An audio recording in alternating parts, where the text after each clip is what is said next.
Open mic time. Joining me is Dan Hunt, president of FC Dallas. With the recent success of this club and the building of the National Soccer Hall of Fame Museum, what would it take for the Metroplex to become the premier home of soccer in the United States? Yeah, well, very quickly, and first, thanks for having me on today. Glad to be here.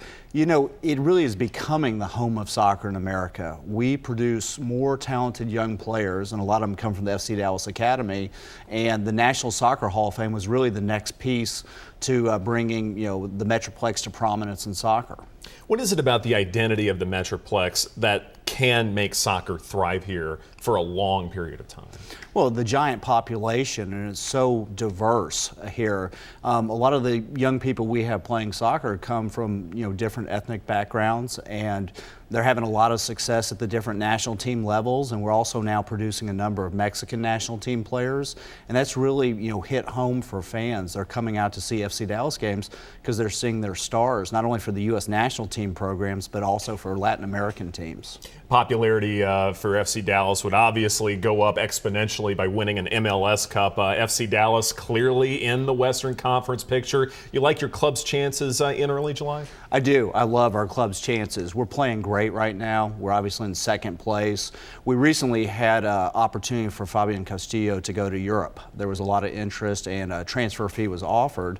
And in the last 24 hours, he recommitted to the club. His goal is to stay here and win the Lamar Hunt U.S. Open Cup, the MLS Cup, and the Supporter Shield. So as an organization, we feel great about, when we have players like that have opportunities to go play big-time soccer, but they want to stay here and play for FC Dallas. Let's talk a bigger picture in terms of soccer. U.S. men's team finished fourth in Copa America, tied for the best finish ever, but the schism from the top down is pretty wide, I'd say. From your vantage point, what's keeping the United States from being internationally competitive at the highest level?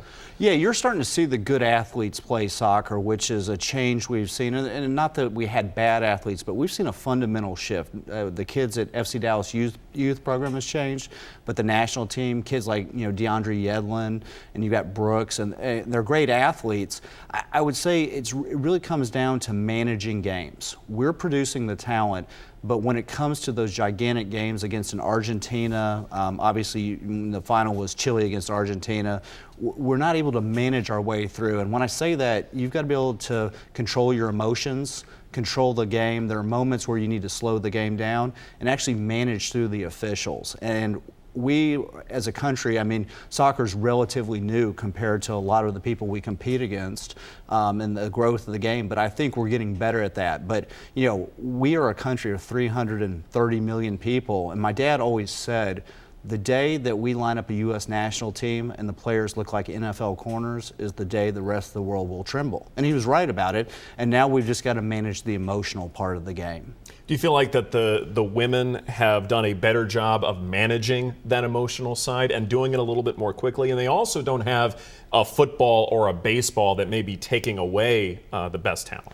Yeah, they do, and they've had tremendous success, and we were fortunate. We had the girls 3 times this year at Toyota Stadium, and the fan support for them is amazing, but we do have some of our best female athletes playing soccer, and they are able to manage the technical side of the game, and so the success they've had is great, and obviously Rio will be a very interesting challenge for them, but coming off a world championship, they really are one of the hottest sports properties in the entire world, and it's a great American story. You mentioned your dad. You're part of the one of the first families of the National Football League, so I wanted to talk about that other brand of football for just a little bit.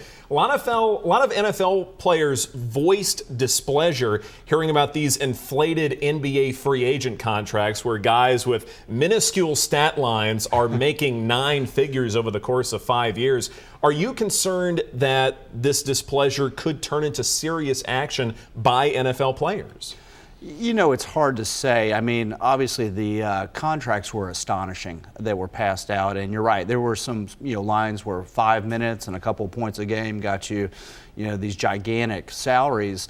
The two sports are so different because obviously in basketball you've got 82 games and a 12-man roster. In the NFL you've got 16 games and a 53-man roster with a practice squad. So they're hard to make apples to apples comparisons because NFL, I'm not sure you can play too many more games. It's just such a physical game, and basketball has the new TV contracts. I mean, it's the inevitableness of it. All sports contracts go up over time as the TV money increases. So I definitely heard what they were saying out there, and we'll see what the future brings. But yesterday was a day I've never seen in sports before. I mean, this whole weekend has been absolutely nuts as far as that's concerned. I wonder, too, with the concussion issue as well, if that might also propel players to be a little bit more proactive and go to their union reps and say, look, we got to make more money. This is ridiculous.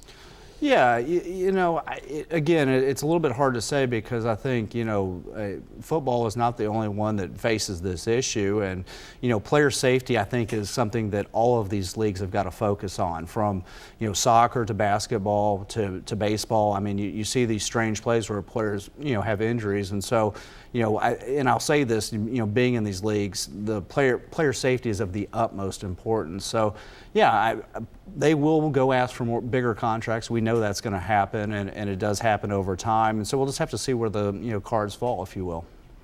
A few Dallas Cowboys being suspended for drug use. Now, without commenting on those players specifically, do you feel like that the NFL needs to address a real serious drug issue, perhaps more aggressively than they have in the past?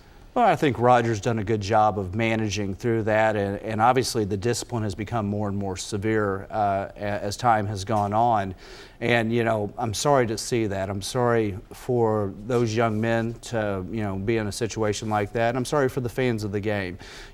These at the core of what we do, whether it's soccer or football or basketball, our fans are what make us. And, I just don't want to disappoint them. So I'm hopeful that for them, they can get back on track and the fans continue to support these players and teams.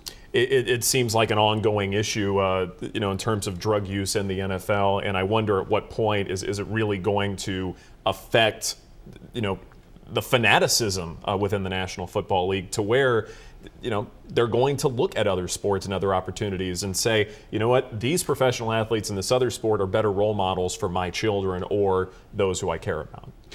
Yeah, and the great thing, though, is there are so many choices, right? And you have this unbelievable growth in soccer, which is what we talked about, the success of the national team, the success of Major League Soccer. I mean, we have more people who want to buy a franchise now than we will ever sell in Major League Soccer. These are amazing times, and I'm excited for that growth. And, as long as young people have different options to choose from and participate in and to have role models, that's a great place to be. Before I let you go, you have a massive football card collection. It's on display at the Pro Football Hall of Fame. I'm told it's worth in the neighborhood of $10 million. How in the world did you get this off the ground? My business partner in some of my art dealings came to me about 4.5 years ago, and he said, hey, we have an opportunity to do something so unique in the world of football. And he's a giant football fan. He's a Dolphins fan. And we won't hold that against him. Yeah, we won't hold that against him for sure. But he came to me and said, we have an opportunity to put together the most meaningful collection of football cards in the world and do it at a relatively reasonable price, which he did do to his credit. And I give him a lot of credit. His name is Robert Casterline. And it goes on exhibition July 20th, around then, before the induction ceremony this year. It is the highest graded rookie cards of all Pro Football Hall of Famers. And it's gotten so much national attention, and we're really excited about it. And, at the core of it, it wasn't about the money. The National Soccer Hall of Fame is not about the money at Toyota Stadium. These are about growing fans' love for the sports. We hope to increase people's love for football. We hope to increase people's love for soccer. And I'm excited, obviously, we have the big July 4th match coming up Monday night where FC Dallas plays Orlando City and Kaká, the former World Player of the Year. And I want people to see where the Hall of Fame is going. But, it's something that I have a lot of pride in, but at the very, very core was we just want to grow people's love for these two sports. What is your favorite card in that collection? You know, I get asked that a lot, and it would probably be the Jim Thorpe rookie card that's in there. And the reason being is I've just always had a fascination with him. What an incredible athlete, what a unique story of his life, you know, the Olympics and everything else. And so I love that card. You know, the most meaningful cards in the collection are probably the Joe Namath rookie 1965, number 9. There are 4 in existence. And then we have 2 Bronco Nagurski number 8s, and there's a population of 6 of those. Those are the ones that are kind of, if you will, your Honus Wagner of football cards. Well, before I nerd out too much, I will go ahead and let you go. Dan Hunt, president of FC Dallas, thank you so much for dropping by. Thank you for having me.